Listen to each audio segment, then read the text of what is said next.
Hey, family. Good morning, good afternoon, good evening, whatever side of the diaspora that you are on. Welcome to the Mental House. I am your host, Khadija. And I want to thank you for being out there. And, today I wanted to talk about something that's, really is near and dear to my heart. And it's also something that I've been discussing with other people, I should say like-minded folks who are willing or who are in recovery to a degree of that they're willing to talk about some of the things and share some of the experiences that they have.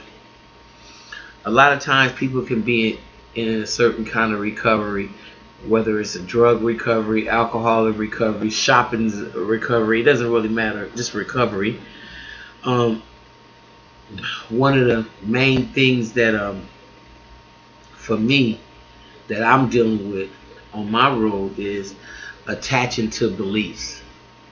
You know, you have to stop at some point relying so much on the mind and rely on the heart. Okay?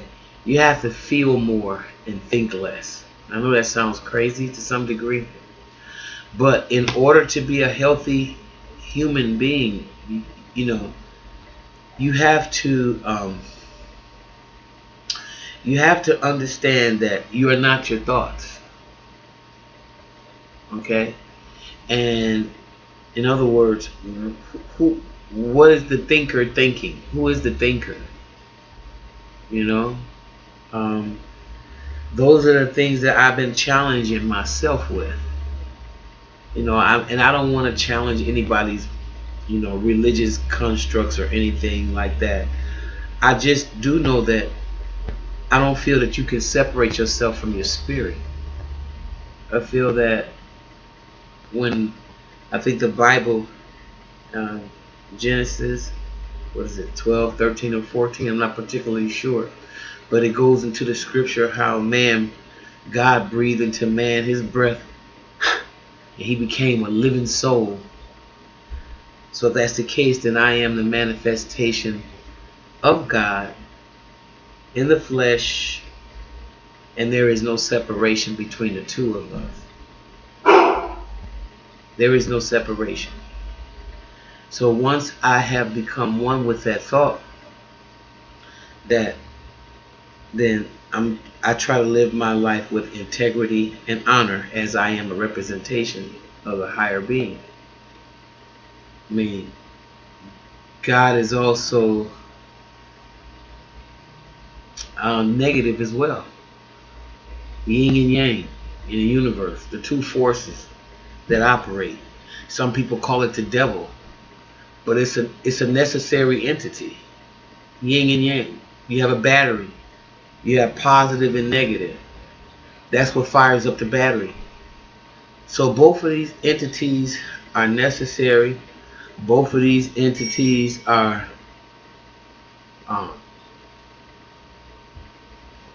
a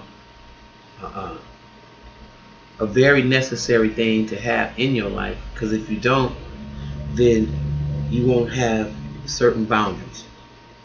Okay, but what you can't do is you can't not attach to the mental chatter.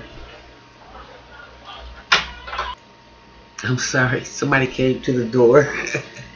I'm trying to take off where I left off at. I had a visitor, and I certainly was not expecting that. But life goes on. But listen, I just want to say this, because I really be having strong opinions, especially when it comes to my clan. That was my grandbaby, by the way. I should have let you guys see her, but oh well. Anyway, I want y'all to think about attaching yourself to beliefs, and stop relying so much on the mind, because that is really hurting us a lot. I truly believe that we can fix the ills of the world if we can start one family at a time. I think most of our families are so dysfunctional. I mean, the emotional damage that we do to children, and then these children grow up to be adults, wounded adults actually, and then they go out and they cohabitate and they draw or magnetize other wounded adults. Thus, you have a wounded family and then a wounded community. And the community is an extension of the city. City is an extension of the state, and the state is indicative of the country, and so forth, so forth. So I really, I really do believe that religion, it teaches us to think outside of ourselves. In Western culture, we look for God, Jesus, whatever, hanging on a cross, and uh, which I never really could understand it. That was much more fearful and terrifying than anything. Just the sight of the bloody Jesus hanging on the cross, being brainwashed into knowing that, he's gonna come back and get me. I was just actually terrified of Jesus. I mean, I used to dream that he was gonna come and get me. I would be afraid to go get the clothes out of the laundry. I mean, and then to think that he died for me, I was like, why? Why would you die for me? I ain't asked you to do that. And it was so confusing. And the baby's coming to birth with already in sin. What the fuck? What could possibly a baby do that would make him sinful already? Just the dogma. So that's why I'm not a real religious person. However, I don't knock anybody's religion, and that's not what I'm here for. I'm here because I really do want us to re-examine how we attach to beliefs. I mean, question everything. Question your thoughts.